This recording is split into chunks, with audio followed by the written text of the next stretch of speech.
So my name is PJ Blount. I am an assistant professor of space law at Durham University, and I found my way into my profession through a back door. I wrote a master's thesis on this topic because I kind of thought that it would be funny.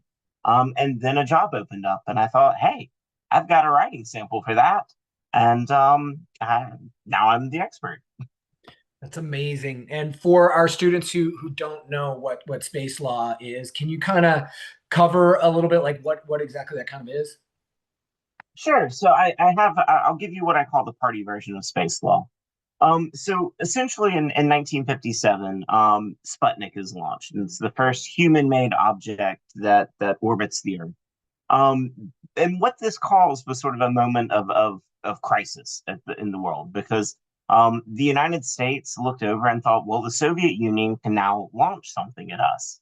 And the Soviet Union was looking at the United States, and they were like, well, they're going to have this technology soon, and maybe, just maybe, we should come up with a way to kind of avoid some conflict here. And so from that, we get five international treaties that govern outer space. And these treaties sort of set out fundamental principles for how states are going to interact in space. And that's the core of what I do. But even beyond that, at the national level, we have all sorts of laws that regulate the telecommunications aspects of space, as well as licensing launches and licensing satellites to go into orbit. So it exists both at the international level and the national level.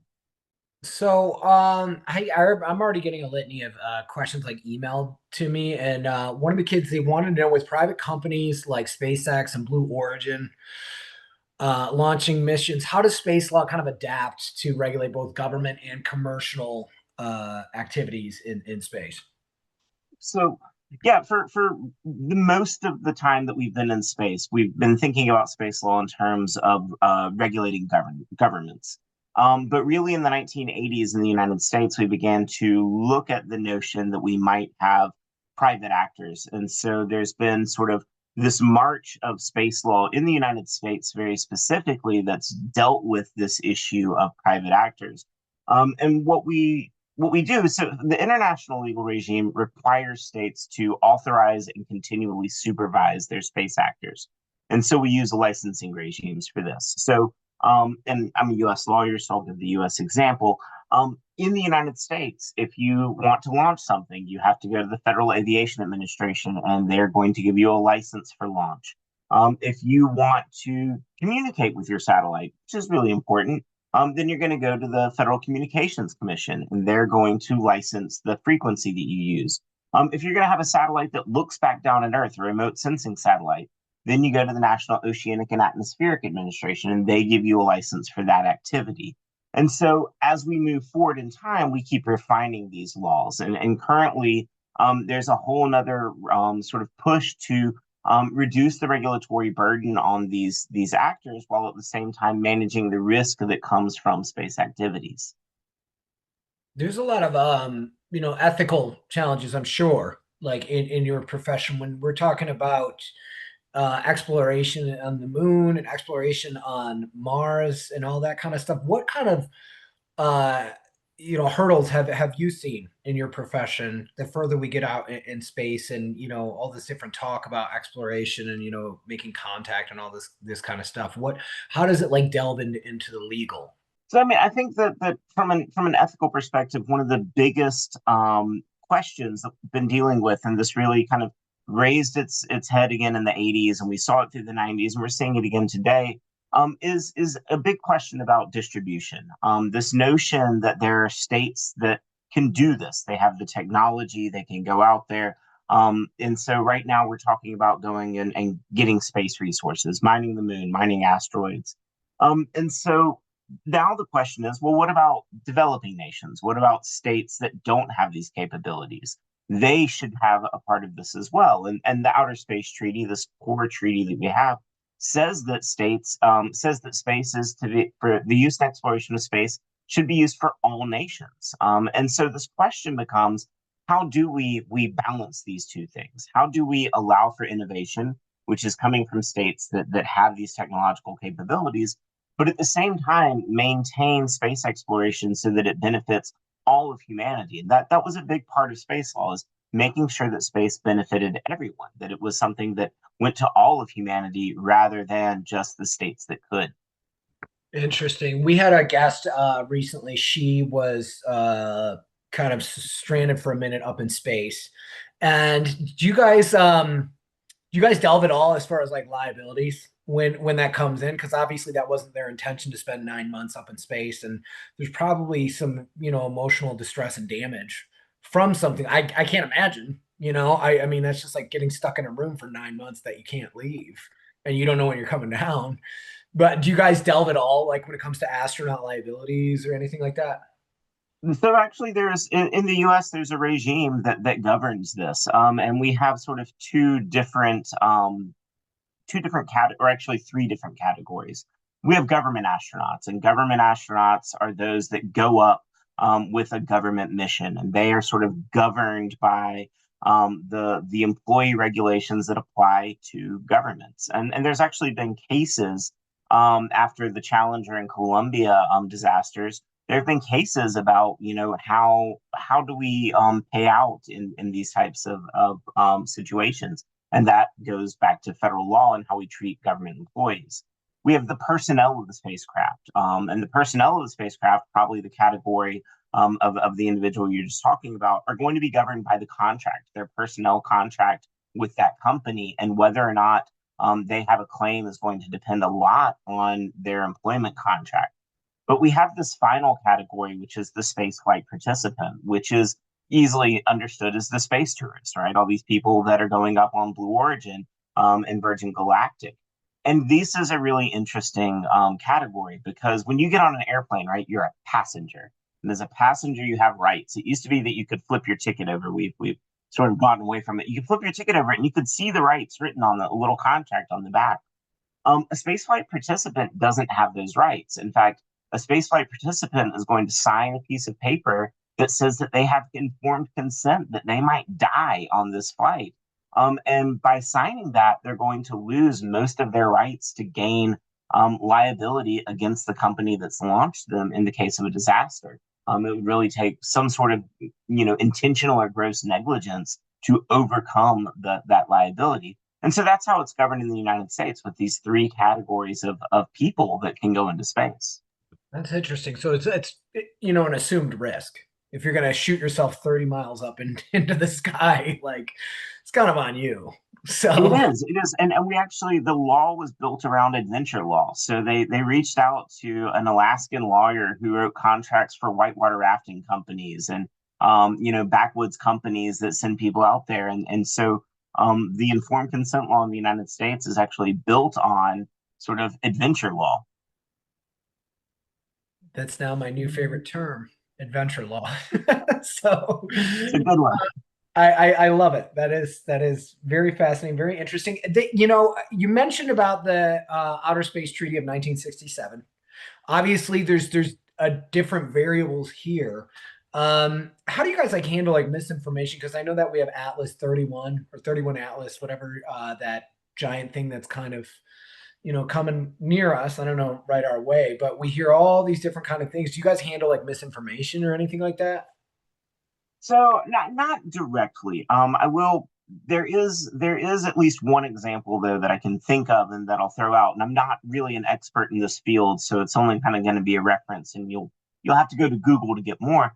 But in the crowd, the search for extraterrestrial intelligence, they actually have a protocol on how, if they discover a signal that they think is intelligent life from elsewhere in the universe, there's a protocol on how that information is distributed. And that protocol is there to keep it from being bound up, right? This notion is, well, if we give it to a government first, then there will be a lack of trust in the information. And so that protocol goes down, and I haven't looked at it in a very long time, but I think the information goes to media first and then to governments and civil society. And so that's sort of one example of this. But space law itself doesn't really dive so much into this notion of misinformation.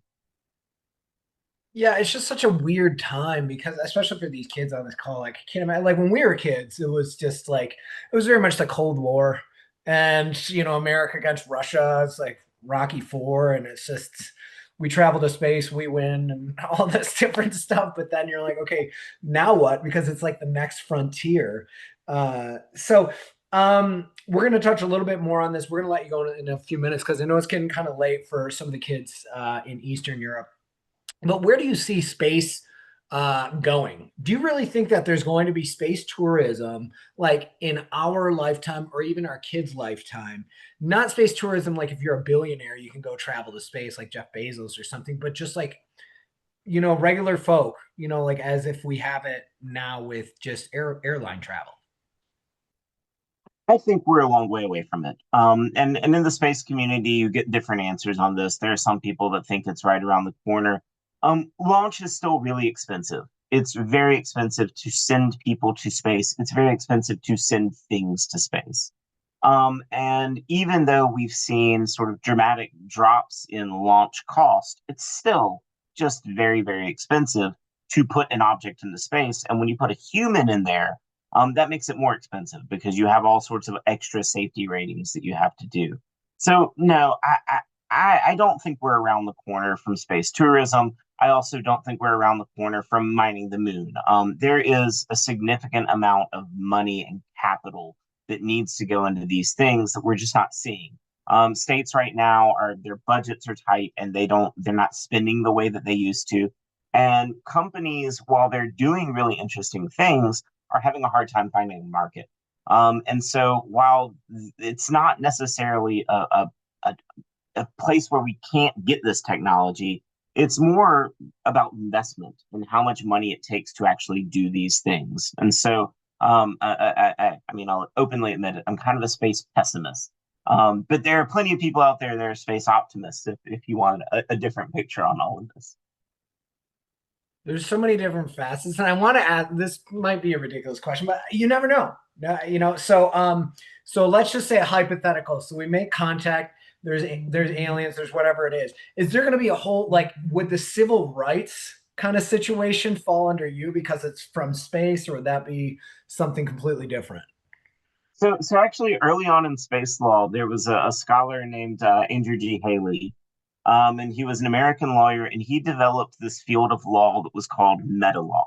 And meta law was the notion of what legal sort of obligations and duties and rights exist between humans and potential extraterrestrials. And he kind of boiled meta law down into the golden rule of do unto others as you would have them do unto you. And this actually kind of went along for a while, and another guy came along, and I can't remember his name. It may have been Coca. Came along and said, maybe that's not right.